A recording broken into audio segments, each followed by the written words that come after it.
The previous B Corp standards were known as version 1.6, and they had 5 separate sections in there: governance, workers, the community, environment, and customers. The new version is known as version 2.1, and there's actually 7 separate sections on there. I'll talk about those in a little more detail in a moment, but the overall main differences are: the old standards scored a minimum threshold of 80 points. If you were north of 80 points, you would be able to become a B Corp. Now there's no point scoring, you need to be compliant on each of the 7 sections. So that's one fundamental difference. The other thing which people will notice is different on the new standards is that in addition to submitting your evidence for now, you also need to provide a 3-year and 5-year improvement plan. That's definitely a new thing, and people will perhaps not have come across that before. Usually they're just, phew, I've just submitted, I've just got across the line. Now I can go and take a holiday for a couple of months. But now we want to encourage clients to not just think about where they're at for now, but also where they're going in the future. And I think that that's a really healthy addition. Obviously, when you then recertify in 3 years' time, the first thing that the audit team are going to look at is what was your 3-year improvement plan when you submitted that 3 years ago. Have you actually been able to fulfill that, or have you done other things that are perhaps just as impactful?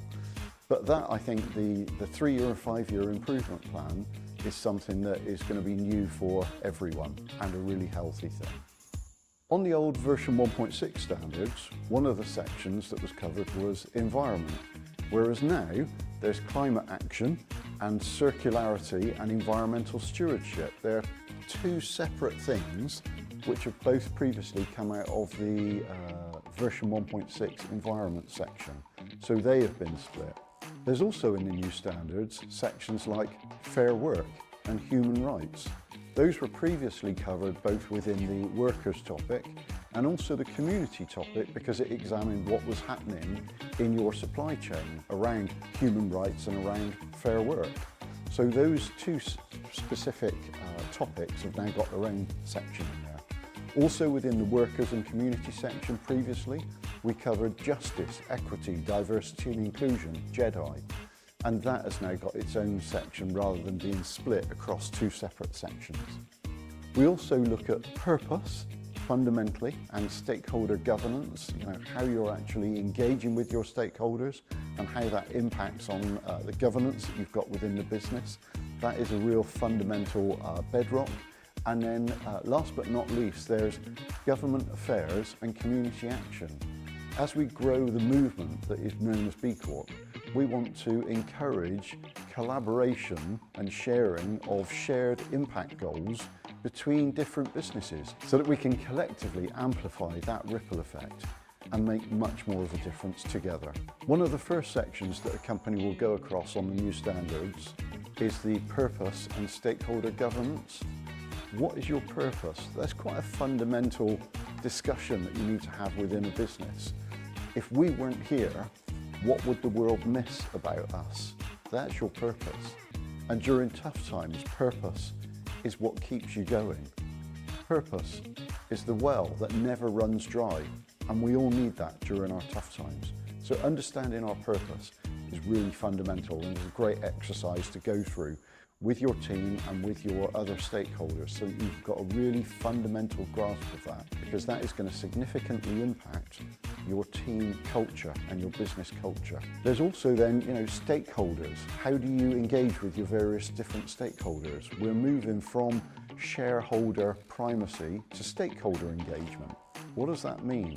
Well, it means talking to and listening to your workers, your employees, your team.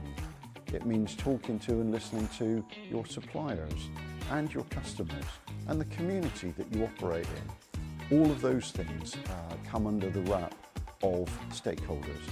And then governance, how do you actually report, make sure that you're transparent, make sure that you've got a robust process in place to be a really ethical company, and have processes in place that if something goes wrong, then you've got that accountability chain in place and ready to go, rather than just making it up on the hoof. So the way that you look at your governance is a fundamental bedrock to being an ethical and a good business. And one of the final categories that I'm most excited about is government affairs and community action. What can we do as businesses and as a collection of businesses to use our agency to impact and influence what the government is doing? There's some significant changes that we can make, specifically to support the Better Business Act and just making sure that all businesses act in a way that is transparent and ethical, not just one or two brilliant businesses, but how can we impact millions of businesses across the UK to all act as if their business is to be used as a force for good. And then the last section on the community action is how can we as businesses collaborate better together? How can we share best practice? How can we learn from exemplars? And how can we maybe influence our industries so that we can come together and work around shared impact projects, SHIPs?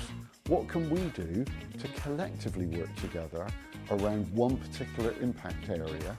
But if a whole number of us within that particular industry all act simultaneously and in a joined up way, we're going to have significantly more impact. And the new B Corp standards take that into account and want to see that happening.